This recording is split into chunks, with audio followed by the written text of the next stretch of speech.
오늘 말씀은 시편 69편 13절부터 28절입니다. 시편 69편 13절부터 28절입니다.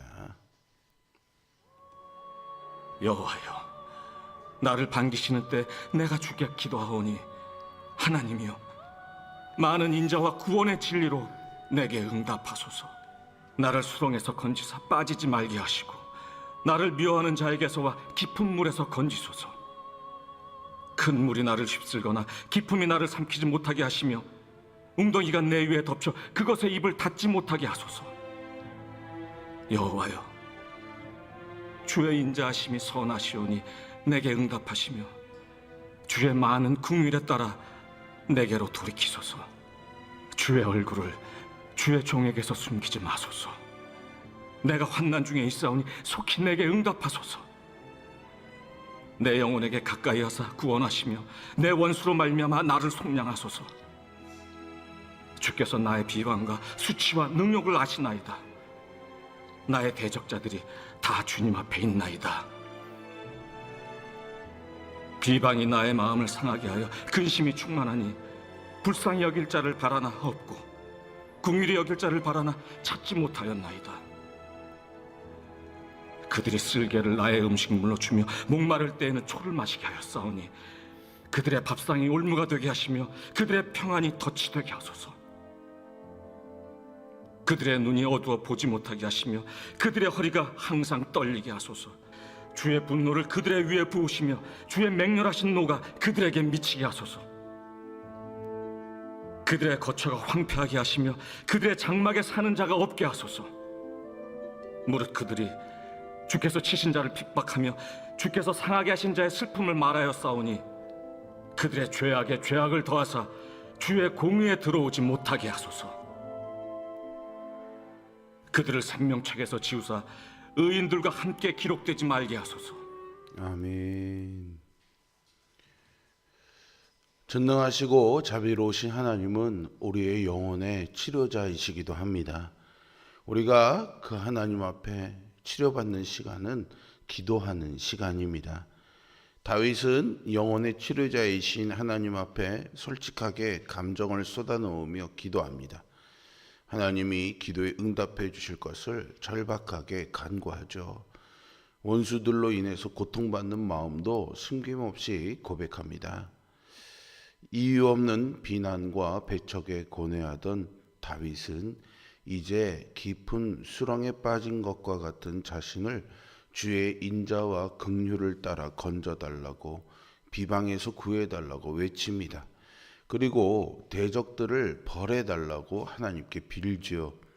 건져달라는 외침과 원수를 벌해달라는 저주 모두 능하신 하나님을 의지하는 믿음의 표현이 아닐 수 없습니다.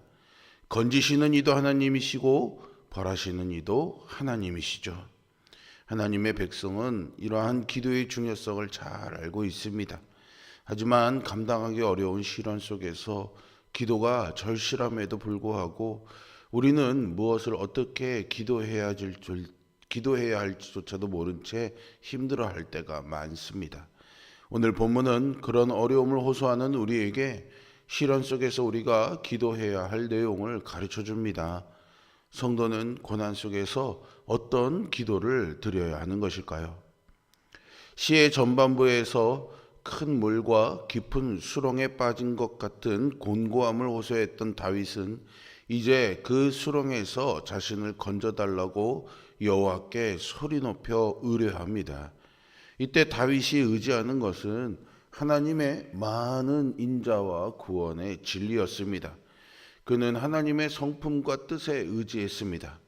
백성을 불쌍히 여기시는 하나님의 마음과 이미 모든 상황을 알고 계신 하나님의 지혜에 의지하는 것이 성도의 합당한 태도라는 것을 배우게 됩니다. 다윗은 16절에서처럼 자연스럽게 주의 인자를 따라 응답하시고 긍휼을 따라 돌이켜달라고 호소합니다. 결국 아무리 깊은 수렁에 빠진 것 같은 그런 상황이어도 하나님의 인자와 긍휼을 그분의 얼굴을 뵙는 것처럼 확인할 수 있다면 두려울 것이 없습니다. 따라서 다윗은 주의 얼굴을 숨기지 말고 응답해 달라고 17절에서처럼 호소하죠. 어려움을 극복하게 하시는 이, 수렁에서 건지시는 이는 자비롭고 긍휼이 많으신 하나님이십니다. 하나님의 성품과 구원의 진리에 기대어 모든 어려움을 견디며 통과해내는 우리 모두가 될 수 있기를 주님의 이름으로 축복합니다. 다윗은 이유 없는 비난과 또 비방 때문에 얼마나 고통스러운지 주님께 토로하죠. 대적들의 비방에 다윗의 마음이 산산조각이 나서 병들었고, 불쌍히 여기는 자도 긍휼을 기대할 자도 없이 온통 대적으로 둘러싸여 있음을 20절에서 노래합니다. 배신과 비방을 당한 상처가 얼마나 깊었는지 다윗은 그들이 쓸개를 음식물로 주고 목마를 때 식초를 마시게 했다라고 말하죠.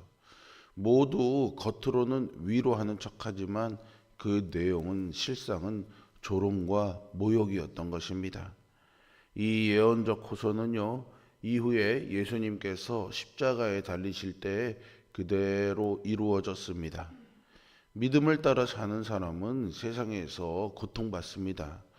구원의 하나님을 믿고 소망하면 끝까지 인내할 수 있고요, 끝내 하나님이 허락하신 영광을 누리게 될 것입니다. 이 소망으로 고난 가운데 하나님을 붙잡고 기도하는 우리 모두가 되기를 바랍니다. 다윗은 깊은 수렁에서 한 발짝도 움직일 수 없는 답답함을 토로했습니다. 그는 자기를 위로해 줄 사람도 수렁에서 건져줄 조력자도 찾지 못했습니다. 더욱이 그가 기도했음에도 불구하고요, 고난은 끝나지 않았고 하나님은 지켜만 보실 뿐 문제를 해결해 주시지 않았습니다. 우리도 이런 경우들을 참 많이 만나지 않습니까? 이런 답답함을 경험하면 우리는 기도를 멈추고 싶은 유혹을 받습니다. 하나님께 버림받고 외면당한 느낌에 기도해도 소용없다라는 생각이 들기 쉽지요. 하지만 다윗은요, 이렇게 낙심이 되고 있는 상태에 빠져 있으면서도요, 기도를 멈추지 않았습니다. 그는 대적들의 비방과 조롱이 거듭될수록 하나님의 인애를 구했습니다. 자신을 불쌍히 여기셔서 주의 얼굴을 주의 종으로 향하시고 고난에서 벗어나게 해달라고 간절히 기도했죠. 아마도 인간관계에서 상대방에게 날 불쌍히 좀 생각해줘 라는 말을 쉽게 할 수 있는 사람은 거의 없을 것입니다. 불쌍히 여겨달라는 말은 자신의 무능력함과 무력함을 인정하는 말이기 때문이죠. 우리는 아무런 문제가 없는 일상에서 이 단어를 사용하지는 않습니다. 그러나 깊은 수렁 속에 있을 때 비로소 무력감과 무능함을 깨닫게 되지요. 바로 그런 순간 우리는 내가 하나님의 자비와 인자 없이 살아갈 수 없다는 그런 불쌍한 존재임을 확인합니다. 이때가 바로 주님께 긍휼을 구해야 할 때이죠. 우리의 기도를 들으시는 하나님께서 우리의 기도를 들어주실 줄로 믿습니다. 그리고 반드시 우리를 깊은 수렁에서 건져 주실 것입니다. 이에 다윗은 대적을 향해 매우 강도 높은 저주를 퍼붓기 시작합니다. 악인들의 부요가 오히려 덫이 되게 하시고 육신은 노쇠해지며 주의 그치지 않는 분노를 퍼부으셔서 가옥이 황폐하게 되고 후손들까지 끊어지게 해달라고 저주하죠. 지금까지가 악인들이 현세에 누리는 것들이 사라지게 해달라는 저주였다면 27절과 28절은 그들의 죄가 사함받지 못해 구원의 반열에 들지 못하게 해달라는 그런 다음 생에 대한 저주입니다. 이는 주님의 의에 들어오기를 거절한 죄인들의 최후이자 하나님의 공의로운 심판의 말씀입니다. 다윗은 대적을 하나님의 정의에 부탁합니다. 원수 갚는 것이 나에게 있으니 내가 갚으라고 하신 하나님을 신뢰하면서 우리 또한 우리의 문제들, 우리의 대적과 우리가 생각하는 정의의 문제들을 하나님께 온전히 맡겨드려야 하겠습니다. 억울하게 비난과 조롱을 당하는 상황에서 분노하지 않을 사람은 없습니다. 이러한 분노는요, 정당한 것이죠. 하지만 그것을 상대방에게 그대로 되갚아주고 싶어 하는 것은 하나님이 금하신 일입니다. 성도는요, 분을 내어도요, 죄를 짓지는 말아야 합니다. 이 말씀은 부당한 일을요, 무조건 참으라는 뜻은 아닙니다. 우리를 비난하고 누명을 씌우는 자들을 직접 상대하다가 감정을 주체하지 못하고 또 다른 죄를 범할 수 있음을 경계하는 말씀이지요.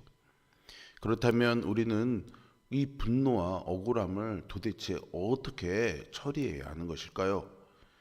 다윗은 자기가 받은 그 수치와 모욕을 하나님이 대신 갚아주시기를 기도했습니다. 대적의 집은 돌밭이 되어서 제대로 된 거처에 머무르지 않게 해달라고 저주의 기도를 드렸지요. 어떤 사람들은 사랑의 하나님이 누군가를 저주하는 이런 기도를 기뻐하지 않으신다고 생각합니다.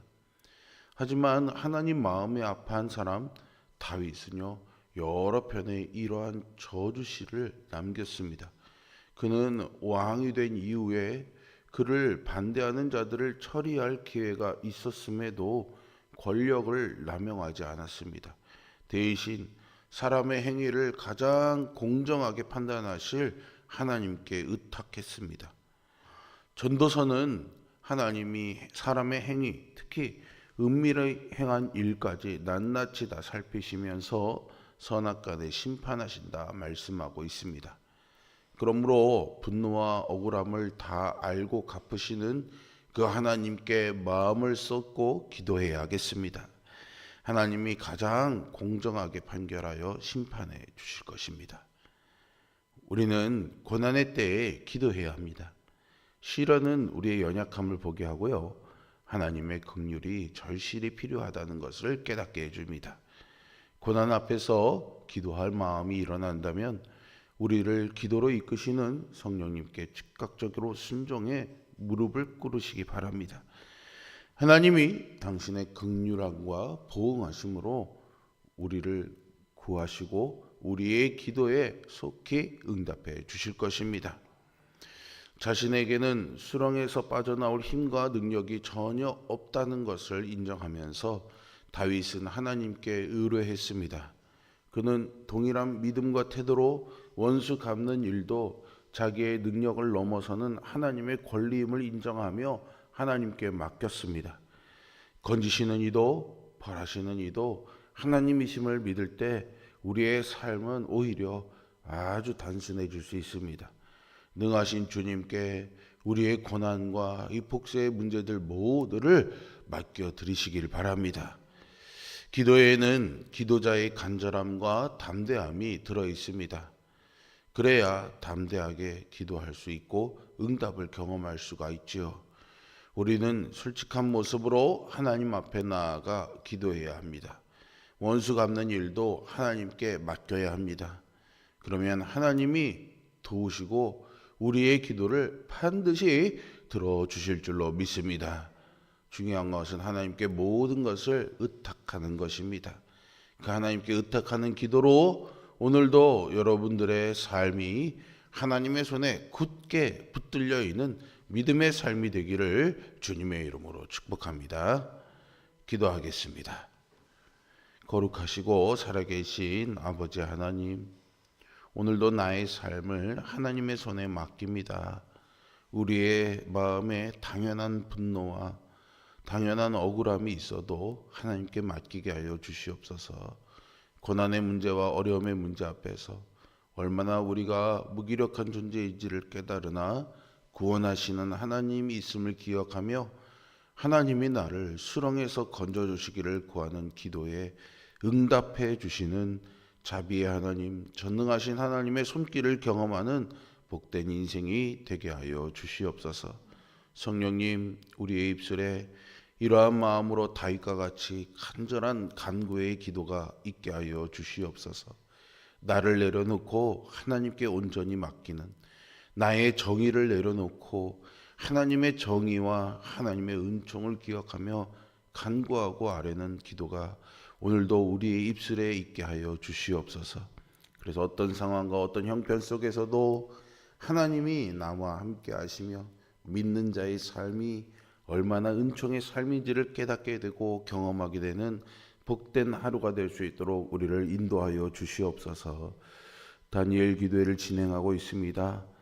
연이은 집회로 인해서 피곤해지는 우리의 육신을 강건케 하여 주시고 오늘 하루도 활기차게 삶을 살아가게 하여 주시며 저녁에 주의 제단에 모여 하나님이 하신 일들을 들을 때 그 하나님의 하신 일들로 인한 은혜에 감사하며 나 또한 그러한 삶을 살고 있는 믿음의 고백이 될 수 있는 은총의 저녁이 될 수 있도록 은혜 내려 주시옵소서. 예수 그리스도의 이름으로 기도합니다. 아멘.